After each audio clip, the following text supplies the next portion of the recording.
రంగన్న నన్ను రేవుకి తీసుకెళ్ళవా? అటగనమ్మా.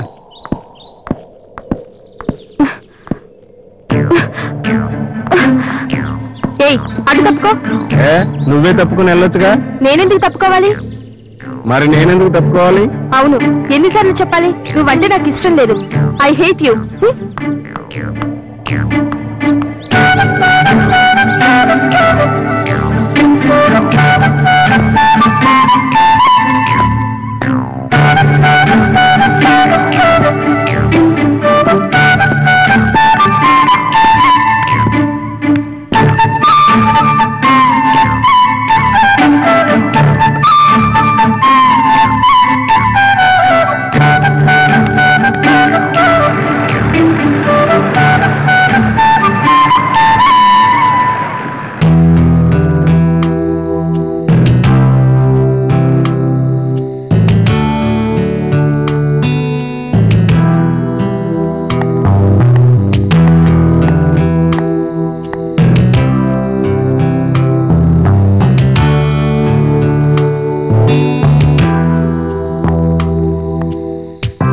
జరిగిన దానికి చాలా బాధగా ఉంది, అందుకే నిద్ర పట్టకి ఇలా వచ్చాను.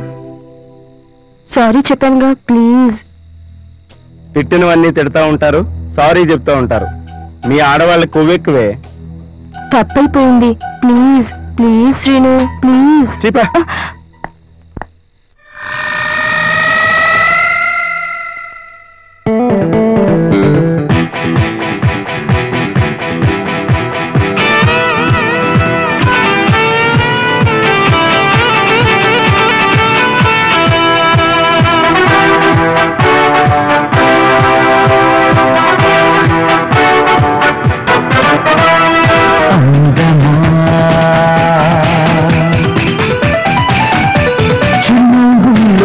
పూల గంధమా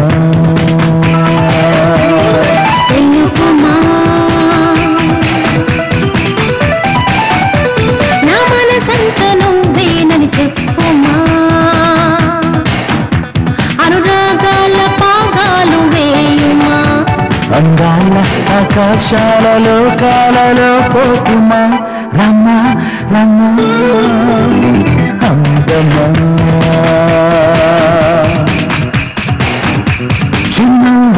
సిగపూల గంధమా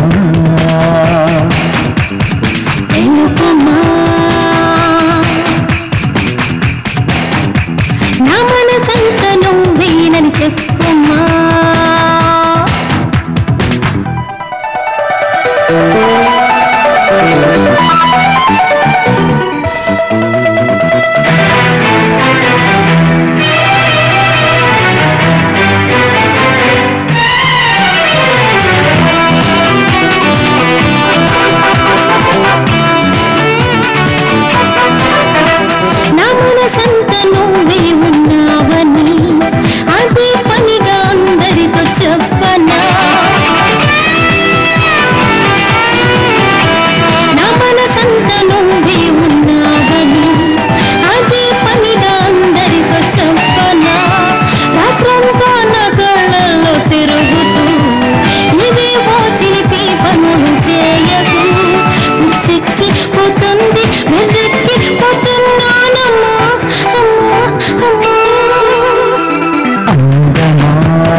సిగపూల గంధమా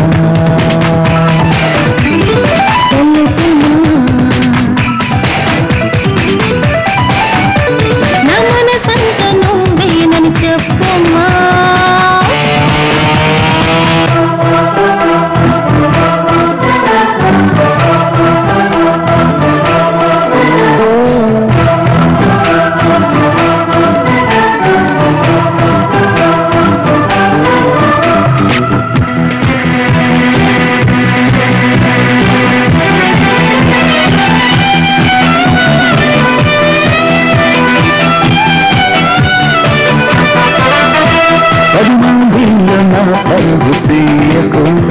పదుమిక్కి పరవళ్ళు తొక్కకు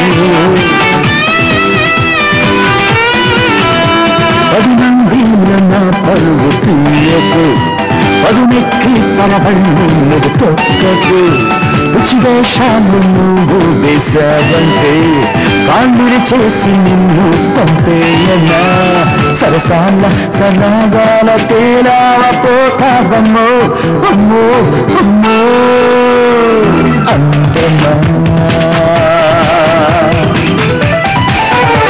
చినువుల్లో సిగపూల గంగమా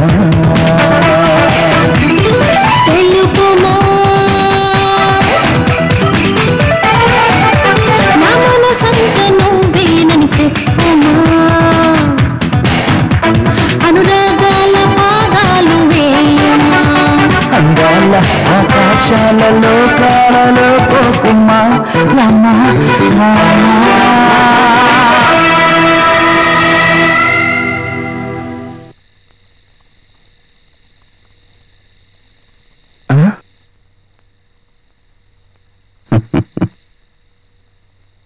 ఏది ఏమైనా నీ తిప్పులాడు అలా మాట్లాడకూడదు. అంత మాట అన్న అమ్మాయిని మర్చిపోరా. అదేంట్రా అలా మాట్లాడుతున్నావు? లేకపోతే ఓ ఆడపిల్లకు అంత అహంకారం ఉండొచ్చా? నిజరా, ఇట్స్ టూ మచ్. పిచ్చిగా మాట్లాడకు, దాని అహంకారం అనుకుంటే సరిపోద్దా? లేకపోతే సంస్కారం అని సర్దుకుపోవాలా? ప్రేమ అనేది అద్భుతం. ఆ అద్భుతం నీకు దొరుకుద్దా? అందరి ఆ అద్భుతం దొరికినప్పుడేరా ప్రేమ యొక్క గొప్పతనం తెలుస్తుంది. హేట్ నుండే ప్రేమ మొదలవుతుందంటారు. నీ ప్రేమ నిర్మలమైందైతే నువ్వు తప్పకుండా సక్సెస్ అవుతావురా. నిన్ను తిట్టిందన్న కోపంలో ఏదేదో మాట్లాడాను, సారీరా. బయట బాయ్, మళ్ళీ కలుద్దాను. ధైర్యంగా ఉండరా. బాయ్ రా. బాయ్ బాయ్ రా. బాయ్.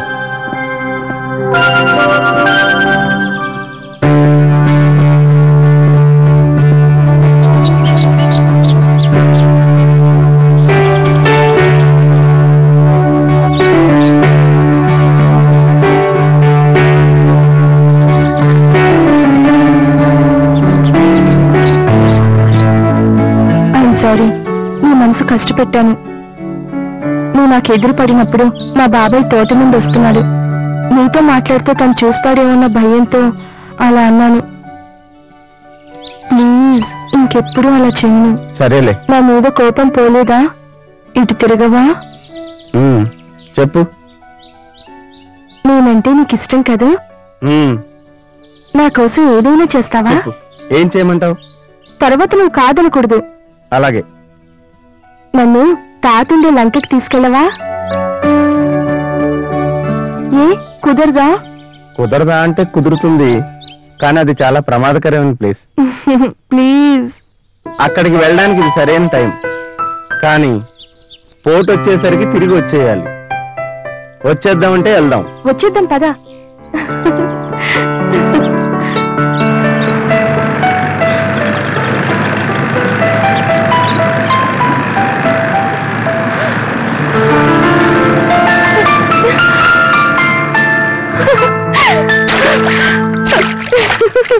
బంగారం, నేను ఇక్కడ ఉంటాను, నువ్వు త్వరగా వచ్చేయి. సైన్స్ ఇంత డెవలప్ అయింది.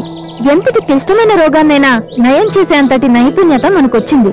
తాతగారు, 6 నెలలుగా ఈ పరిసర పల్లెల్లో తిరుగుతున్నాను. ఎవరికి ఒక్క రోగం కూడా లేదంటున్నారు. ఇంజెక్షన్ చేయించుకోరు, బిళ్ళలు వేసుకోరు.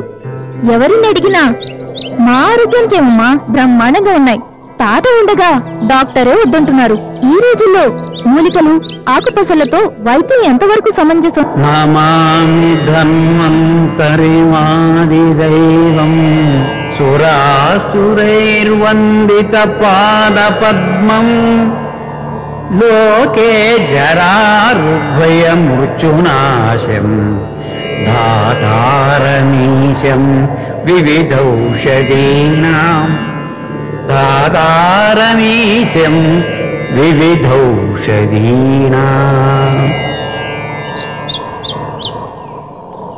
శాస్త్రం కల్పన కాదు, శాస్త్రకారుడి అనుభవ సారాన్ని మనం అనుభవిస్తున్నాం. ఏ శాస్త్రమైనా ఆ శాస్త్ర ప్రయోజనాన్ని ప్రయోగాత్మకంగా నిరూపించిన తర్వాతే శాస్త్రబద్ధం చేస్తారు. ఇప్పుడు అందరూ ఆధునికతను గురించి మాట్లాడుతున్నారు. ఆది మానవుని కాలం నుంచి ప్రకృతిలో అనేక మార్పులు జరిగాయి. ఆ భగవంతుడు మనకు ప్రసాదించిన గొప్ప వరాలు ప్రకృతి, కాలం. కాలానికి మానవుల్లో అనేక మార్పులు వస్తాయి. దానికి అనువైన ఆహారం ప్రకృతిలోనే సృష్టించబడింది. ఇప్పుడు అందరూ తీసుకునే ఆహారం మృతాహారం. ప్రకృతి ఒడిలో జీవం పోసుకున్న ప్రతి వృక్ష జీవం, జంతు జీవం ఈ కాలాన్ని క్రమబద్ధీకరించడానికే ఉద్భవించాయి. మన చుట్టూ ఉన్న ప్రకృతిలో అనేక దివ్యౌషధాలు ఉన్నాయి, కానీ మనం వాటిని ఉపయోగించుకోలేకపోతున్నాం.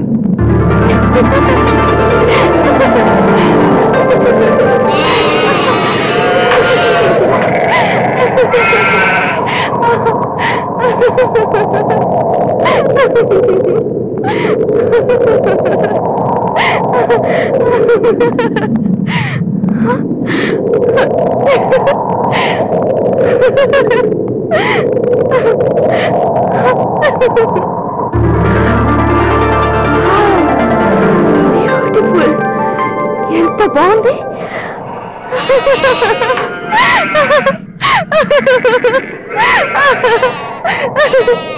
పదమ్మా పెడదాం.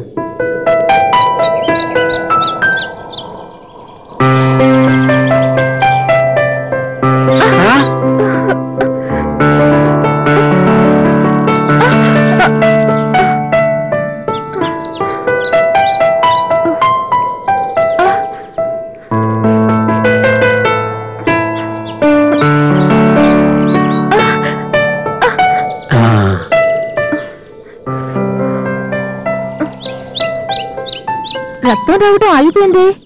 ఇదేనమ్మా ప్రకృతి సిద్ధమైన వైద్యం అంటే. దీనికి మీరు 3-4 రోజులో, ఇంకా ఎక్కువ రోజులో ఎక్కువ డబ్బు ఖర్చు పెట్టి చేయించుకునే వైద్యం 3 క్షణాల్లో తగ్గిపోయింది కదా. నమస్తే తాతగారు, నా పేరు త్రిపుర సుందరి. అందరూ ముద్దుగా బంగారం అని పిలుస్తారు. నేను జమీందారు గారి ముని మనవరాల్ని. మీ గురించి ఎంతో విన్నాను, మిమ్మల్ని చూడాలని వచ్చాను. మళ్ళీ ఇంకెప్పుడు ఇలా రాకమ్మా, ఇది చాలా ప్రమాదకరమైన ప్రదేశం. కానీ మిమ్మల్ని చూడాలంటే ఈ మాత్రం డేట్ చేయక తప్పదు. మీ హట్ చాలా బాగుంది, చాలా ఆర్టిస్టిక్ గా ఉంది. ఏదో స్పెషల్ ఇందులో ఉంది. స్పెషల్ ఏమీ లేదు. తాతగారు, మీరు పర్మిషన్ ఇస్తే కాసేపు ముందు వెళ్తానండి.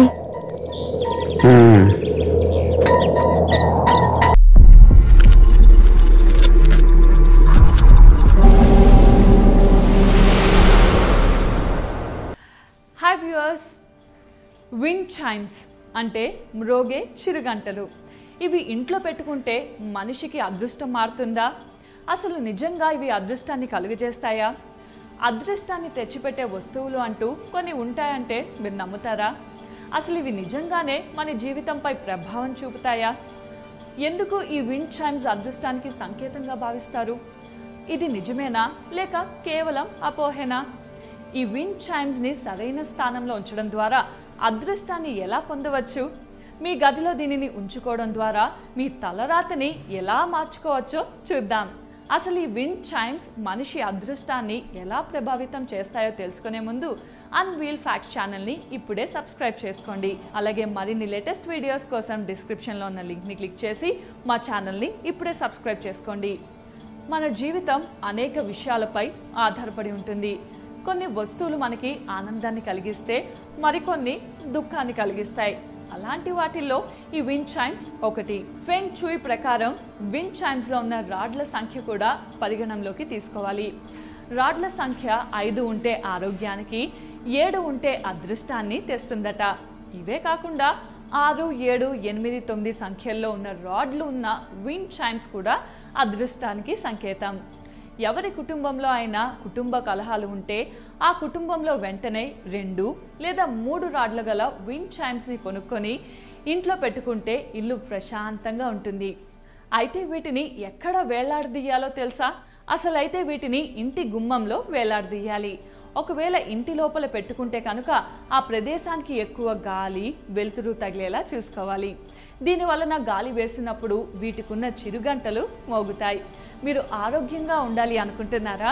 అయితే వీటిని ఆఫీస్లో లేదా ఇంట్లో 3 ద్వారాల కూడలిలో పెట్టుకుంటే ఎటువంటి వ్యాధులు ఉండవు. 6 రాడ్లున్న విండ్ చైమ్స్ మన ఇంట్లో పెట్టుకుంటే నెగిటివ్ ఎనర్జీని తరిమివేసి ఆ ప్రదేశాన్ని పాజిటివ్ ఎనర్జీతో నింపుతుంది. ఇది విరిగినా లేదా దీనిలో నుండి వచ్చే శబ్దం తేడా అనిపించినా విండ్ చైమ్స్ని వెంటనే తీసేయాలి. ఫెంగ్ షూయ్ ప్రకారం పాడైన విండ్ చైమ్స్ మంచి కంటే చెడుని కలిగిస్తాయి. అందువల్ల ఏ మాత్రం తేడా కనిపించినా దీనిని వెంటనే ఇంట్లో నుంచి తీసి పారేయాలి. సో ఈ విండ్ చైమ్స్ యొక్క ప్రయోజనాల గురించి తెలుసుకున్నారు కదా. ఈ వీడియో మీకు నచ్చినట్టయితే లైక్ చేయండి, షేర్ చేయండి. మరిన్ని అప్డేట్స్ కోసం మా ఛానల్ని ఇప్పుడే సబ్స్క్రైబ్ చేయండి. వాళ్లకు ముద్ద దిగదు. మనం వాటర్ తాగినట్లు వాళ్ళు పాము విషం త్రాగుతారు. ఎందుకలా అంటే మా వంశ ఆచారం, మేము చిన్నతనం నుండి విషం తింటున్నాము, త్రాగుతున్నాము అంటూ చెప్పుకొస్తారట అక్కడ మనుషులు. వామ్మో, వీళ్ళు